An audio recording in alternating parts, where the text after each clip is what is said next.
शिकारपुर वेझो हफ़्तो अॻु अगवा थियल SHO समेत 5 पुलिस एहलकार बाज़ियाब। कोट शाहू थाणे जी हद जे कचे वारे इलाइक़े मां SHO महबूब बिरोही, संदसि पुटु मोहम्मद अली बिरोही, वॾे मुंशी नसीम गोपांग, एहलकार जान मोहम्मद बकराणी ऐं अयाज़ कुंबर खे बाज़ियाब करायो वियो। हिकु हफ़्तो अॻु ॾोहारियुनि कोट शाहू थाणे ते हमिलो करे SHO वॾे मुंशी ऐं 2 एहलकारनि समेत 5 ॼणनि खे अगवा कयो हो। DIG जावेद जिस्काणी ऐं SSP शिकारपुर ख़ालिद मुस्तफ़ा कोरई एहलकारनि खे वठी थाणे ते पहुता।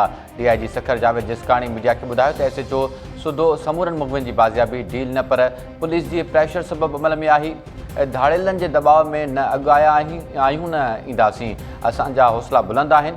SSP ख़ालिद मुस्तफ़ा कोराई चयो त इहो त ट्रेलर हो, अञा फिल्म रहियल आहे। असां होमवर्क पूरो करे छॾियो आहे, हाणे धाड़ेलनि जो वारो आहे। बाज़ियाब थियल SHO चयो त धाड़ेलनि थाणे ते हमिलो करे असांखे यरगमाल बणायो। ॾोहारी असां सां न विढ़िया, खेनि चयोसीं त भले मारे छॾियो पर ऑपरेशन जारी रहंदो। जंहिंजे करे ही अगवा थिया असांजा जवान, उहो हिकिड़ो दाड़ेल जी गिरफ़्तारी जे करे थियो हो। उन्हनि कोशिशि कई त उन दाड़ेल खे छॾायूं, जेको अॼु असां चालान करे छॾियो। पोइ असांजो ज़हन इहो ई हो त असां का बि डील कोन कंदासीं, भले असांजा माण्हू खणी विया आहिनि, असां उन पंहिंजा माण्हू बि वठंदासीं ऐं असां का डील कोन कंदासीं। हीउ जेको ऑपरेशन असां गॾियल ऑपरेशन हो असांजो, असां तमामु इंटेलिजेंस एजेंसियूं गॾु हुयूं हिन में। अॼु वरी चवां थो, ॾोहारियुनि खे माफ़ी न आहे। असीं तारिक बिन ज़ियाद वांगुरु पंहिंजा ॿेड़ा साड़े आया आहियूं, जहाज़ हलिया आहियूं।